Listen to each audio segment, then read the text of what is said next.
Okey, bayangkan kita tengah bagi presentation, kemudian kita ditanya soalan dan kita tak boleh nak jawab soalan tersebut.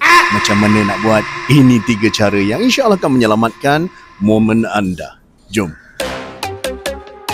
Yang pertama adalah guna ayat yang jujur tapi profesional. Jangan lurus bendul. Maksud dia, kita memang tak tahu, kita bagi tahu soalan tuan memang sangat menarik. Saya secara jujurnya sekarang tidak ada jawapan untuk itu. Kalau tuan boleh bagi saya masa untuk semak semula dan jika patut rujuk orang yang saya patut rujuk, insya-Allah saya akan berikan jawapan kepada tuan. Kalau kita tak dapat bertemu lepas ni, saya akan post di social media saya. Tuan dah follow social media saya? Boleh follow. Insya-Allah nanti saya respon di situ. Nampak tak? Kita dapat handle dengan baik. Follower baru pun dapat. Kan?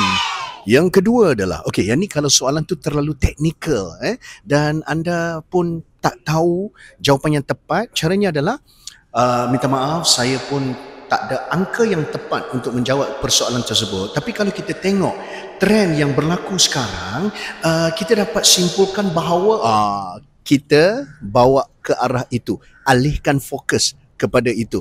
InsyaAllah audiens, walaupun dia mungkin tak dapat jawapan yang tepat, tapi dia rasa tetap ada sesuatu yang bernilai.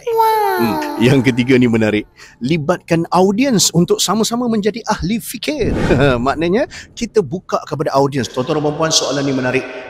Saya nak bagi peluang. Mungkin ada di kalangan kita yang ada pengalaman, yang boleh kongsikan jawapan. Kita dapat sama-sama belajar. Silakan. Siapa nak angkat tangan? Contoh. Ingat tuan-tuan dan puan-puan, orang tak nilai berapa banyak yang kita tahu, tapi apa yang dia nilai, bagaimana kita mengawal keadaan saat kita tidak ada jawapan. Apa?